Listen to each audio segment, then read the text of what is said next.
안녕하세요. 아이들이 어려워하는 수학, 별표 치는 수학만 쏙쏙 골라서 풀어주는 별표타파 별타쌤 박지영입니다. 자, 오늘은요, 도형의 둘레와 넓이에 대해서 이야기 한번 해보려고 하는데요. 오늘 첫 시간은 둘레에 대해서 이야기 한번 해볼게요.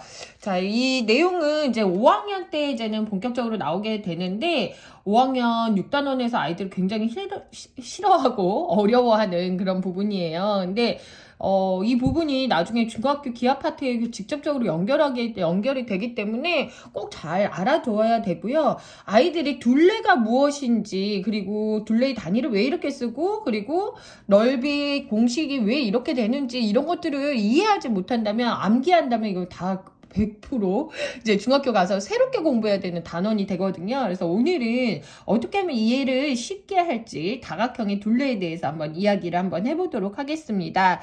자, 이 내용은 아무래도 어머님들도 보시겠지만 아이들도 많이 볼 것 같아서 제가 아이들을 위해서 조금 천천히 이야기 드려보도록 할게요. 제 원래 채널을 어머님들이 보는 채널이잖아요. 근데 오늘은 좀 아이들도 같이 볼 수 있도록 해보도록 하겠습니다. 자, 둘레라는 말은 뭐냐면요, 사물의 가장자리를 한 바퀴 돈다, 이렇게 보시면 돼요. 사물의 가장자리. 이 말이 되게 중요해요. 사물의 가장자리라는 말이, 가장자리를 한 바퀴 돈 길이에요. 한 바퀴 돈 길이에요. 근데 이 말 자체로 또 이해가 안 되는 친구 있는데요. 실로 한번 쑥 둘렀다라고 생각하면 될 것 같아요. 그래서 이 둘레는요, 평면 도형의 둘레는 도형의 각 변의 길이를 합하여서 구하는 거예요. 도형의 각 변의 길이를 합하여서 구하는 것이다. 길이의 합이다라고 보시면 되고요. 자, 그리고 여기에서 각 도형 중에서 이제는 제가 다시 설명을 드리겠지만은 정다각형 같은 경우는, 정다각형이라는 거 뭐예요? 모든 변의 길이가 같다는 거잖아요. 그래서 어때요? 한 변의 길이만 알아도 이것을 구할 수 있다. 한 변의 길이만 알고 있어도 둘레의 길이를 구할 수 있다라고, 길이를 구할 수 있다. 오케이 라고 쓸게요.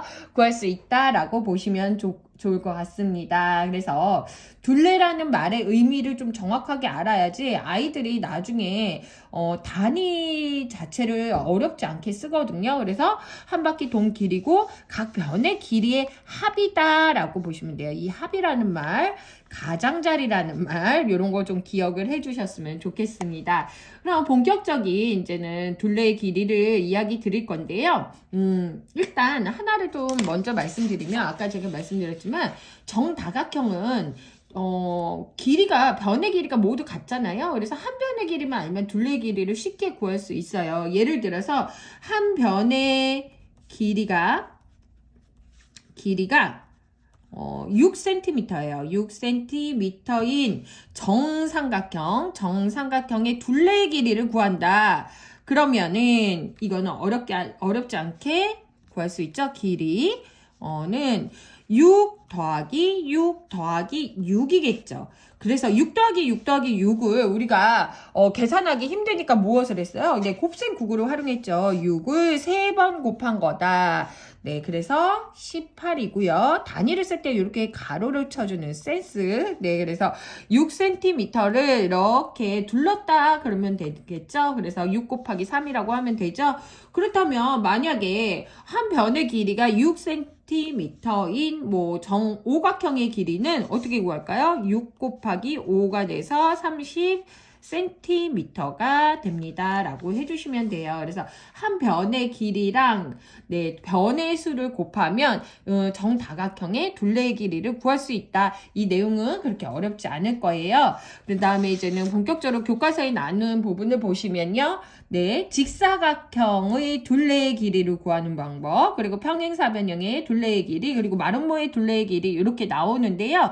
아까 방금 전에 말씀드렸던 정다각형의 둘레의 길이 끝나고 나서 이렇게 세 개가 나와요. 근데 원리는 다 같죠. 그죠?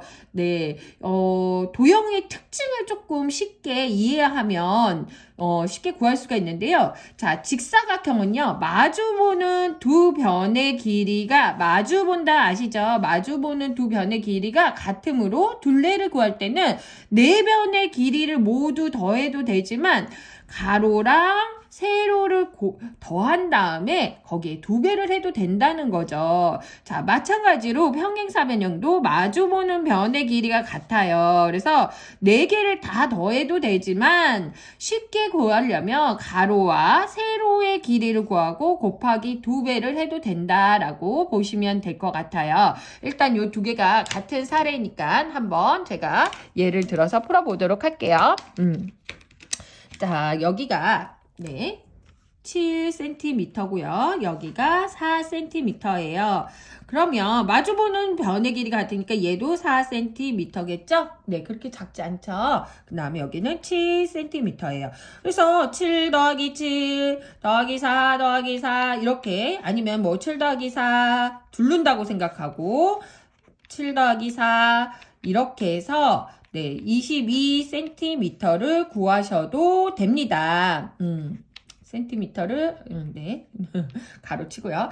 네, 이렇게 구하셔도 되는데 어차피 얘네 둘의 두 배를 한 거랑 같다는 거죠. 즉 가로 더하기 세로를 한 후에 그리고 거기에다가 곱하기 2를 하는데 이렇게 하면 얘 먼저 해야 되죠. 우리 사치코나 계산했으니까 얘는 가로를 쳐줘야 돼요. 가로를 먼저 하는 거죠. 자, 그래서 얘는 7 더하기 4를 먼저 더해주고 이거의 두 배인 이렇게 구하면 됩니다. 그래서 둘레의 길이고 단위는 센티미터를 이렇게 둘러준 거기 때문에 그냥 센티미터 적어주시면 돼요.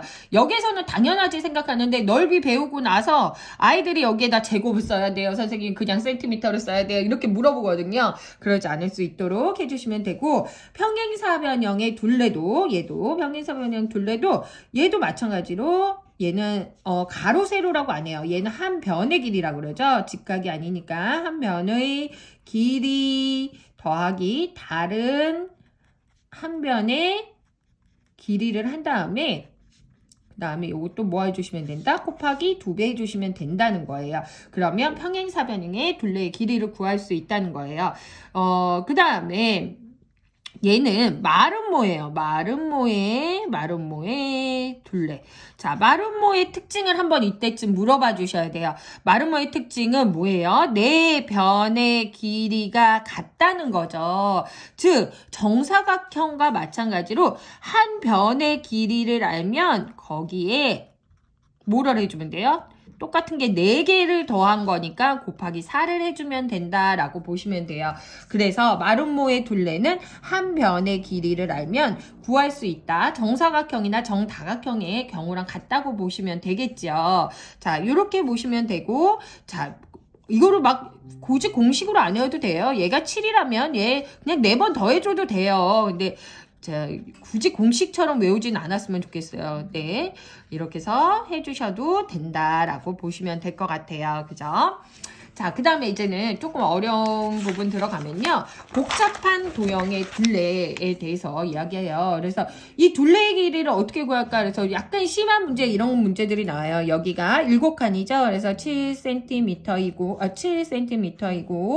여기가 7cm예요. 그리고 여기가 22cm.